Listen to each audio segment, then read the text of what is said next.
Ô, gente, essa questão aqui, se você bater o olho nela na hora da prova, pula e deixa pra fazer no final, tá? Mas vamos lá. Enunciado. Nas situações de aceleração e frenagem do caminhão, as tensões nas cordas 1 e 2 em newtons serão... Ei, tudo bom? Prof. Breno aqui, seu professor de física na internet. E eu tô passando aqui só pra te contar que esse vídeo ele é um corte de uma live que eu fiz corrigindo a prova inteira do Enem, ok? E eu fiz a correção em ordem crescente de dificuldade. Então, acompanha aí o vídeo, entende bonitinho. A gente vai falar das habilidades, das competências, do nível de dificuldade, do TRI da questão. E curte o resto da playlist também, que tem todas as questões da mais fácil até a mais difícil. Tchau, tchau. Bom proveito e bons estudos. Quando olha para as alternativas, né? Olhamos para o enunciado, vamos identificar o comando. Calcular as tensões. Olhando para as alternativas de cara, a gente vai ter que achar dois valores, né? Um para aceleração e outro para frenagem. E aí vamos lá. Uma equipe de segurança do transporte em uma empresa avalia o comportamento das tensões que aparecem nas duas cordas 1 e 2, usadas para prender uma carga de massa M igual a 200 kg na carroceria, conforme a ilustração. Beleza. Quando o caminhão parte do repouso, sua aceleração é constante, igual a 3 metros por segundo ao quadrado. E quando ele é freado bruscamente, sua frenagem é constante, igual a 5 metros por segundo ao quadrado. Em ambas as situações, a carga se encontra na iminência de movimento. Oh, gente, essa expressão aqui ela é importantíssima. E o sentido do movimento do caminhão está indicado na figura. Beleza, tá aqui para a direita. O coeficiente de atrito estático entre a caixa e o assoalho da carroceria é 0,2. Considere que a aceleração da gravidade é 10. As tensões iniciais das cordas são iguais a 0 e as duas cordas são ideais.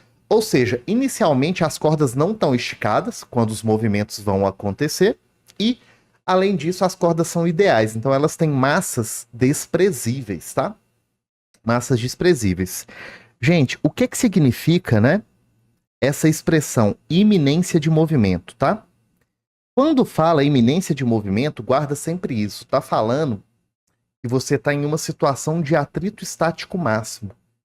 Isso está numa situação em que o objeto ele vai começar a deslizar sobre a superfície para mais um pouquinho de força. E qual que é a importância do atrito estático máximo, né? Bem, o atrito estático máximo é aquele atrito que você precisa vencer ele para botar o objeto para deslizar sobre a superfície. Como é que calcula o FEmax, né? O atrito estático máximo? Coeficiente de atrito vezes a normal. O coeficiente de atrito o exercício me deu que vale 0,2. Mas ele não me deu a força normal. Porém, numa superfície horizontal, o peso e a normal se cancelam. Então, eles vão ter o mesmo módulo. Eu posso falar que o módulo da força normal é igualzinho ao módulo do peso dessa caixa. Beleza? E quem tem 200 kg de massa, num lugar onde a gravidade vale 10, vai ter quanto de peso, né? 2.000 newtons, né? Só você lembrar que o peso de um corpo, ó, peso é massa vezes gravidade local, beleza? Ok, então vai ficar ali, ó, 0,2 multiplicado pelo peso, que é numericamente igual a normal nesse contexto. Eu vou achar, então, que a força de atrito estático máxima aqui vai valer 0,2 vezes 2.000. Esse atrito estático máximo, ele vale, então, 400 newtons. Por que ele é importante, tá? Porque as forças de tração vão depender disso. Primeira situação, o objeto estava parado e o sistema vai começar a acelerar. Quando o sistema começa a acelerar, quais são as forças que atuam nesse meu sistema aqui? Bem, a minha corda 2, ela vai estar tracionada, ela vai estar esticada, puxando para cá. Vou chamar essa tração de tração 2. Ok? Qual outra força que eu vou ter? Eu tenho peso por centro da Terra, eu tenho a normal, mas eles se cancelam, não estão na direção do movimento, então ninguém liga. Beleza. Por inércia, a tendência da minha caixa é ficar parada. Porém, ela vai tentar o quê? Ser arrastada para frente, correto? Então eu vou ter que ter uma força contrária a essa tendência de deslizamento, que é a força de atrito. E essa força de atrito vai estar aqui para frente, ó. Essa força de atrito vai estar aqui para frente. Porque a tendência da caixa por inércia é ficar parada, ou seja, deslizar para trás nessa superfície. Essa eu acho que era uma das partes mais difíceis de sacar dessa questão. E essa primeira corda, inicialmente, o exercício fala que não tem o quê? Tração sobre ela. Então, o valor da tração na primeira situação é 0. Como é que a gente vai descobrir, então, o valor da tração na segunda corda, tá? Bem, se eu aplicar a segunda lei de Newton aqui, vai ficar o seguinte, ó. Forças e acelerações se relacionam pela segunda lei de Newton, e eu vou escrever que a força resultante sobre o meu sistema é a força T2 mais a força de atrito, já que as duas estão no mesmo sentido. Força resultante física, meu amor. Beleza? F é igual a MA. A tração 2 é quem eu estou querendo descobrir. A força de atrito é o estático máximo. Por quê, Breno? Porque o exercício falou que está em iminência de movimento. Então, o atrito é igual ao estático máximo. Beleza?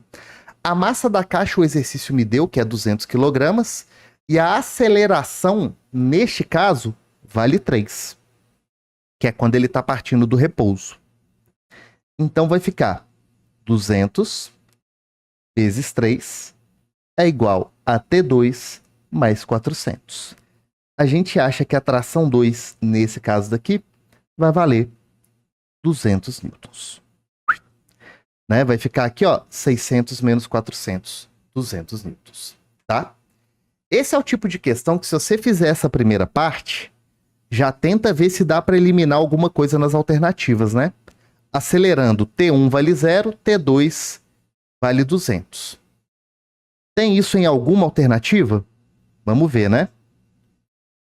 Tem isso na primeira, tem isso na segunda. Então, por enquanto, você já consegue eliminar 3 alternativas. Aí você tem a segunda parte da questão, que é na situação em que o sistema ele vai começar, a caixa vai frear junto com o caminhão, né? O que vai acontecer? O caminhão está andando para esse lado, ele vai começar a frear, né? E na hora que ele começa a frear, qual que é a tendência da caixa? A tendência da caixa por inércia é continuar o movimento dela deslizando para o lado de cá. Então, o que eu vou ter? Eu vou ter a corda 1 aplicando uma força de tração aqui para o lado esquerdo. Beleza? Vou chamar essa tração de T1. Se a tendência da caixa é deslizar para esse lado, eu vou ter que a minha força de atrito é contrária a esse deslizamento. E essa corda simplesmente também não vai realizar tração. Por quê? Porque ela está freando junto com o caminhão, junto com todo mundo, então ela não vai estar esticada aplicando nenhuma força sobre a minha caixa. Essa também é uma parte difícil de pegar dessa questão, ok? Então, como é que ficaria agora a minha força resultante? Ó, força resultante sobre o sistema é a soma da tração 1 mais a força de atrito. Por quê? Porque elas estão no mesmo sentido. Beleza? Elas estão exatamente no mesmo sentido.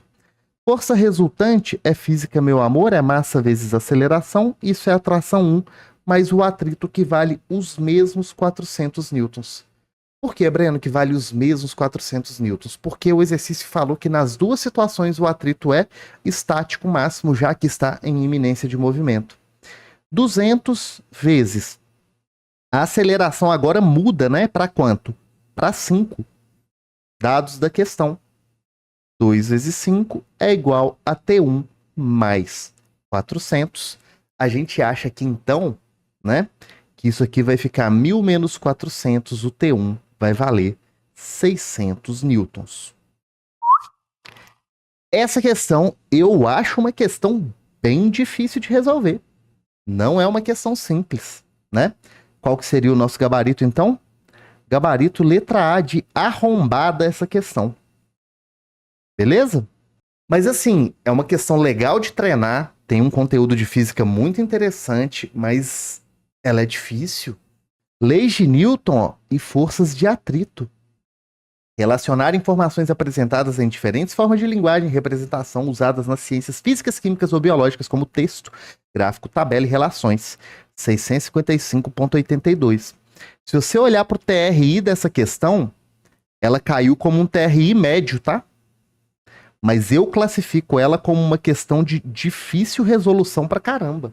E aí, espero que você tenha gostado da correção. Essa questãozinha é muito bacana, tá? E se você quiser ver qual foi a próxima questão mais difícil que essa na prova desse ano, o link tá aqui em cima pra você. E aqui do lado tem um outro vídeo também te ensinando a organizar os seus estudos em física, beleza? E se você quiser conhecer mais o meu trabalho e estudar comigo, o link tá aqui embaixo na descrição.